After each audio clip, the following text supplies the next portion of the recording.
Hey friends, and welcome back to Learn English Podcast Every Day, where we blend calm stories with beautiful English learning.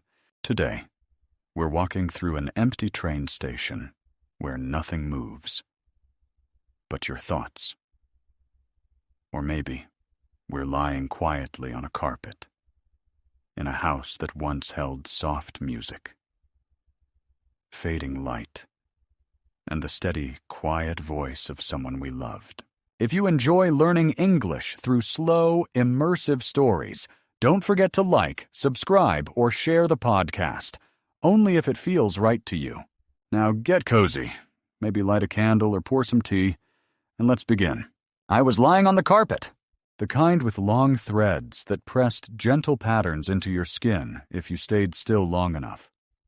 It was a Sunday evening, and the world outside the window was beginning to dim. Blue, fading into gray.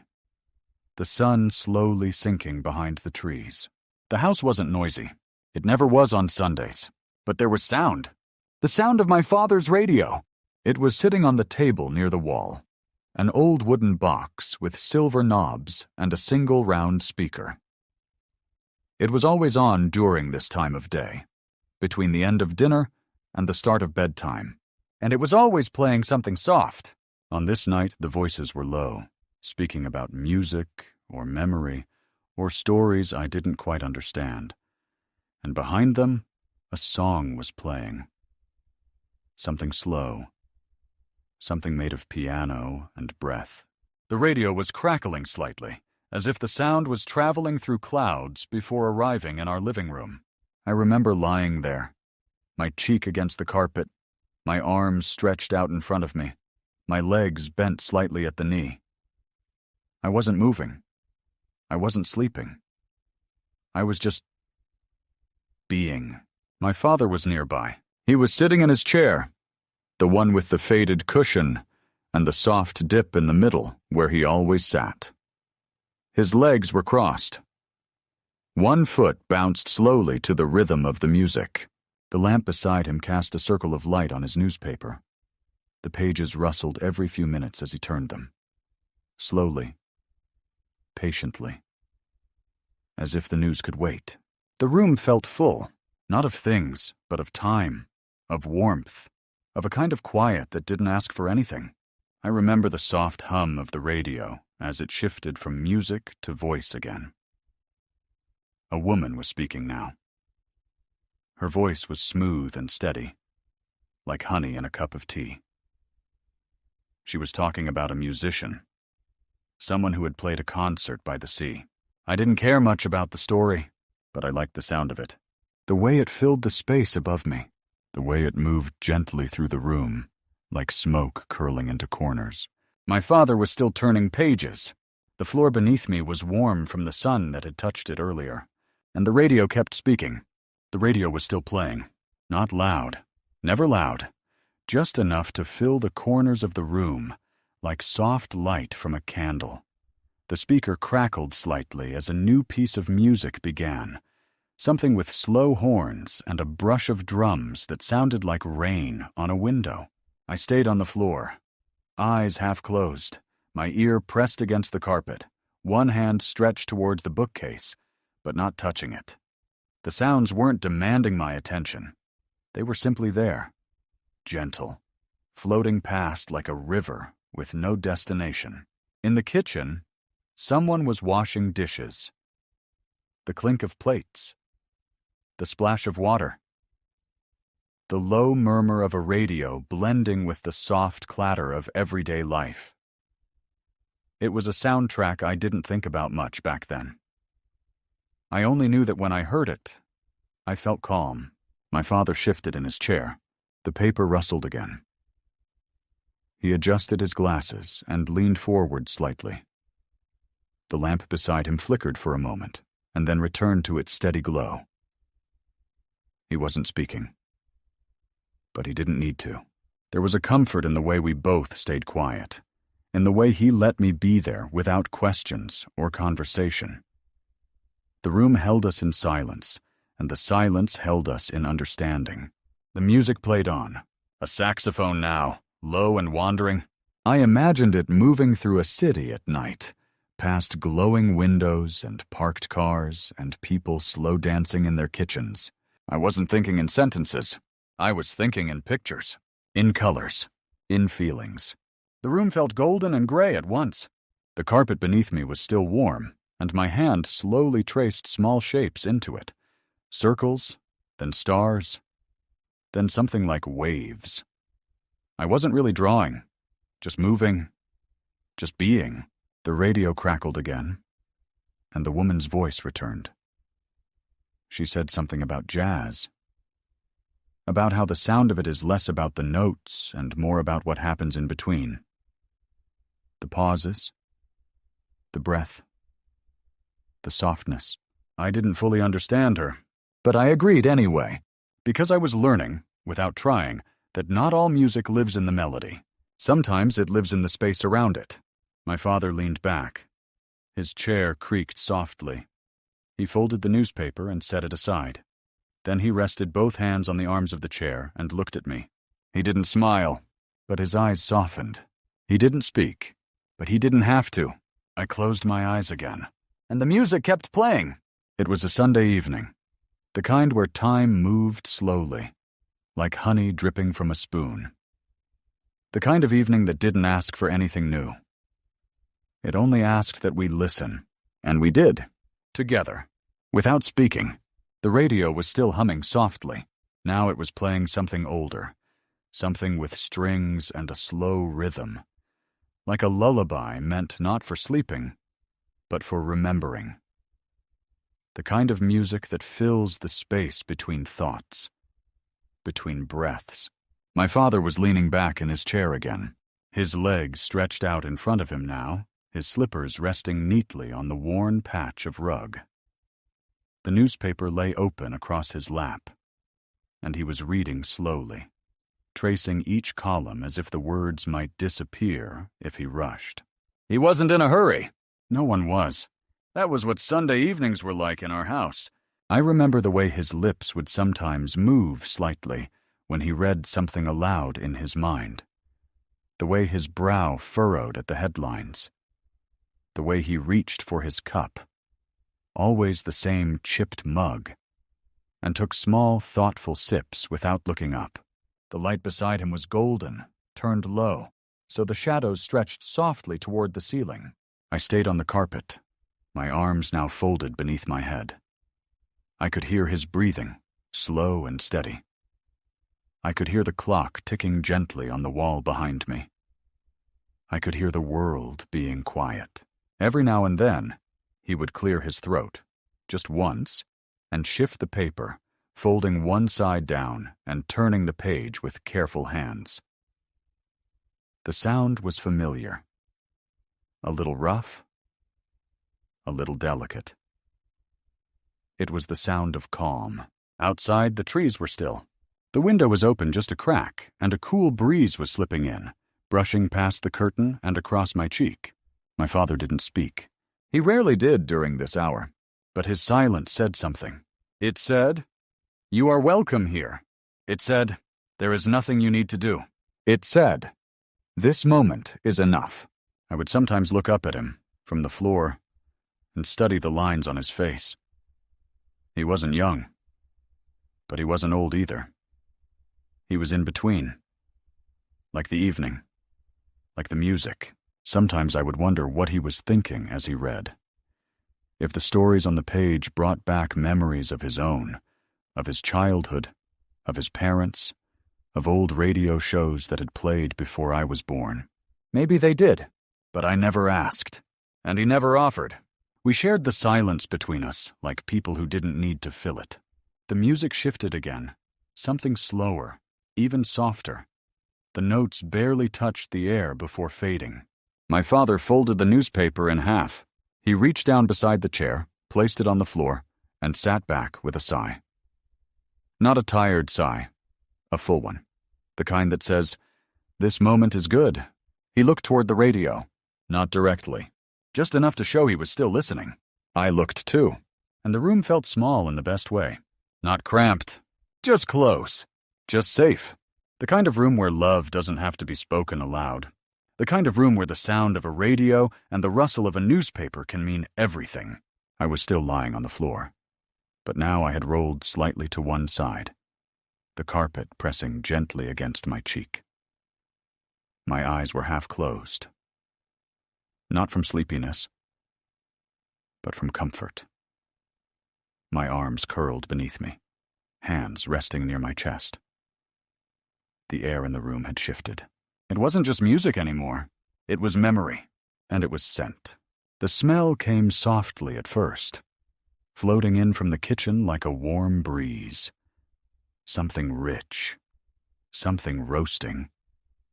Garlic, onion, maybe carrots. The kind of food that took its time. The kind of food made on Sundays when no one was rushing. My mother was moving in the kitchen, though I couldn't see her. I could hear the soft clatter of a wooden spoon against the side of a pot, the low thump of the cupboard door closing, the faint hum of her voice as she moved between stove and sink, singing something I didn't recognize, or maybe wasn't meant to. The sound of her cooking became part of the radio's rhythm. In the chair, my father was still sitting with his hands folded in his lap now. The newspaper lay flat on the floor beside him, forgotten for the moment. His eyes were closed, head tilted just slightly, like he was listening with his whole body. He always listened like that, fully, quietly, and so did I. The room smelled like dinner and sounded like music. A song with no words had begun to play, just piano now, soft chords like footsteps on wet earth. I breathed in slowly. The kitchen scent grew deeper. Now I could smell fresh bread. Maybe rolls. Maybe something braided. The smell filled the hallway and wrapped around the edges of the living room like a blanket being tucked in. And then I heard the oven door open, a soft whoosh of warm air.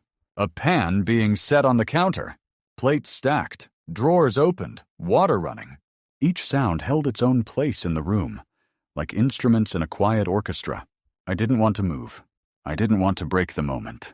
I wanted to stay on the floor forever, listening, breathing, being. My father cleared his throat again. A small sound, but familiar. He stretched his arms and then let them rest again.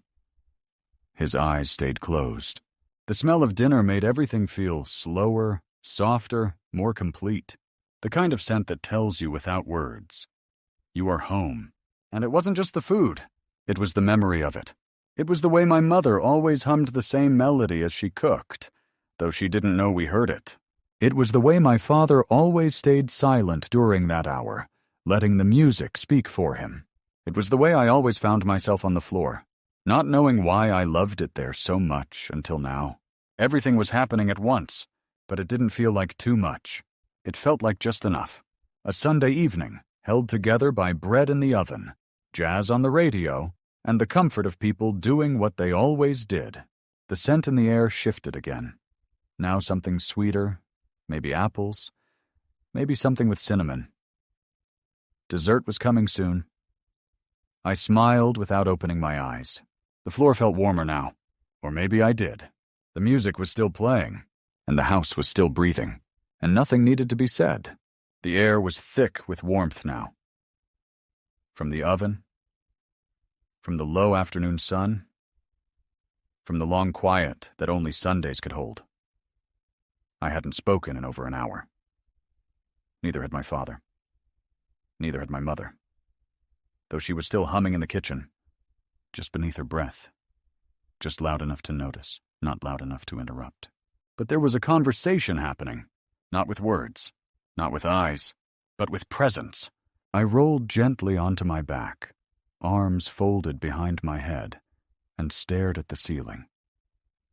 It was slightly yellow in the corners, like old paper. A slow fan turned above me, its blades quiet but constant, cutting the warm air into smaller pieces. I could hear my father shifting again. A long, slow movement. One slipper tapped against the floor, then settled. He wasn't reading anymore. He wasn't watching anything. He was just sitting. With me. With the music. With the soft scent of dinner still curling from the kitchen. And though we said nothing, I could feel him speaking. I'm here. You're safe. This is what love looks like when it's quiet. I didn't answer out loud, but I think he knew I heard him. Because I was answering back. I know. I'm listening. Please don't let this moment end. The radio crackled again, gently. The announcer's voice returned, low, slow, almost whispering. He was telling a story about a singer who used to perform in small cafes just for the sound of the crowd. He said the singer believed music was made of people, not just instruments. That without someone listening, a note was never really complete. I remember hearing that and thinking, maybe that's how memory works too.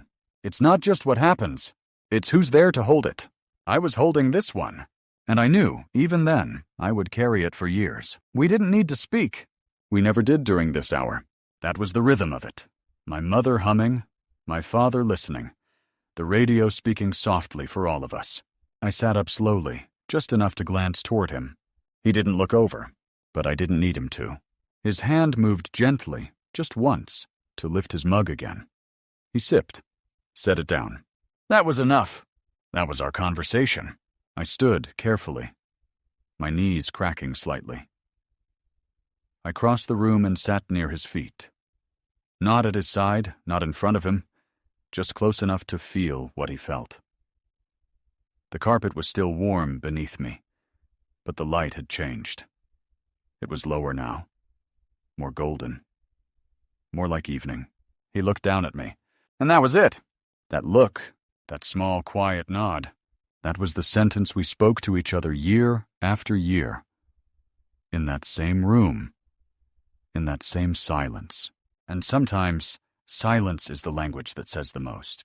I sat quietly on the floor beside his chair, no longer lying down, but not yet ready to stand. The air was still thick with the scent of bread and cinnamon. The music on the radio was softer now, like the last few notes of a long day being folded into memory. And as I sat there, something stirred inside me. Not a thought exactly, not even a feeling, but a kind of noticing. The words that lived in those evenings weren't just sounds. They were moments. They were happening. Not finished, not frozen. They were alive while we were living them. My father was reading the newspaper. My mother was humming in the kitchen. I was lying on the carpet. The radio was playing quietly. We were all doing something. Slowly, softly, together. And it wasn't the actions alone that mattered. It was their shape, their stretch, the way they filled the air with movement that wasn't rushed. That's what Sunday evenings were made of. Moments in motion. Not things that had happened. Not things that were going to happen.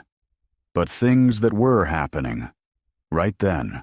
Flowing one into the next, like the music drifting out from the speaker. I remember the way my father was turning the pages, not in a hurry. The way my mother was rinsing the dishes slowly, as if each one mattered. The way I was drawing shapes on the carpet, not to finish anything, but simply to feel my fingers move. Even the air was shifting. Even the trees outside were swaying gently in the wind. And in all that softness, I began to realize the past is full of movement, not just memory. And when we tell these stories, we don't freeze them. We return to them, just as they were, still unfolding, still breathing, still happening, somewhere inside us. You can say, I lay on the floor that night. And that's true, a fact. But when you say, I was lying on the floor while the music was playing, something deeper appears. A mood, a rhythm, a slow dance between one detail and another, like threads being woven, like hands resting quietly near each other. I think about all the pieces of that room that weren't still. The radio was humming. The fan was spinning. The bread was rising. The silence was stretching. And through it all, we were being. Not with loud voices, not with plans, but with soft, present presence. I didn't think of it as grammar back then. It was just life. But now, years later, I see it for what it was, a story made not of events, but of atmosphere. A language made not of rules, but of rhythm. We were living slowly, and that was enough. The evening had grown deeper now. In my memory, the light was dim and full of softness. Shadows long, voices low. Everything settling into that peaceful, in-between space where nothing new begins, and nothing old quite ends. I stayed near my father's chair. The radio was still playing, though the program had shifted. Now it was voices again. Two people talking about favorite records, about how music feels different at night. Their words drifted through the room like falling leaves, and I started to remember the other words that had filled that space, words that weren't spoken aloud, but lived in the room anyway. Carpet, chair, steam, slippers, lamp, mug. Each word carried weight, not because it was difficult, but because it was connected to something real, something felt, something warm. The vocabulary of that evening was simple, but it wasn't empty. It held memory in every syllable. The fan was turning. The floor was warm. The kitchen was glowing just beyond the doorway. The radio, was speaking gently, not just through music, but through everything it brought into the room. Atmosphere, emotion, ease. Even time felt different in that space. We didn't say 6 o'clock or dinner is ready or time for bed. Instead, we used phrases that floated, almost dark, after dinner, a little longer, and those phrases shaped the way I understood evenings, not as deadlines, but as soft landings. I think now about how those quiet moments taught me to listen, to notice when my father was breathing deeper, to sense when my mother was finishing something in the kitchen, to hear how a sentence on the radio was trailing off, making space for the next song. We weren't rushing to communicate. We were existing together inside the same moment, using language that didn't need answers. Do you want more tea? I'm almost done with the dishes. This song makes me feel quiet. Even now, those kinds of sentences stay with me, not because I studied them, but because I lived them, because they were part of our family rhythm, part of our Sunday language. Family vocabulary isn't always about names or titles. Sometimes it's in the phrases we repeat without meaning to. I'll just rest my eyes for a minute. Could you turn that down a little? Leave your shoes by the door. You hear them enough times, and they become part of you. You say them years later, not knowing where they came from, but feeling them settle easily on your tongue like a familiar tune. That's what learning sounds like when it's quiet, when it comes through memory, when it walks beside you instead of pulling you forward. I can still hear the way my father was clearing his throat, the way the announcer was thanking listeners, the way the last piece of music was playing, fading into a long, soft pause. All those sounds, all those words, stayed. They filled the room. They filled me. And they still speak now, not just as English, but as home. The house is quiet now, at least in the memory. Dinner is long finished. The dishes are dry. The windows are dark. And the lamp near the chair is the only light left in the room. My father has fallen asleep. I don't know if I ever stood up. I think I just stayed on the floor, breathing quietly, listening. Even now, all these years later, I can still hear it.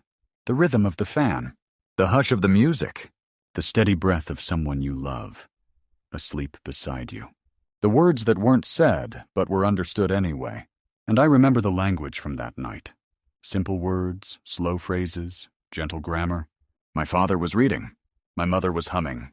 The bread was baking. The light was fading. The music was drifting.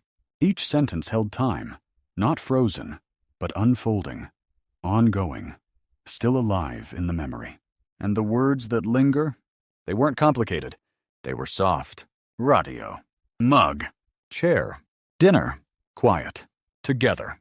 You could say them aloud now if you'd like. Whisper them once, slowly. Let them rest in your mouth like warm tea. And then think about your own Sunday words. What were they?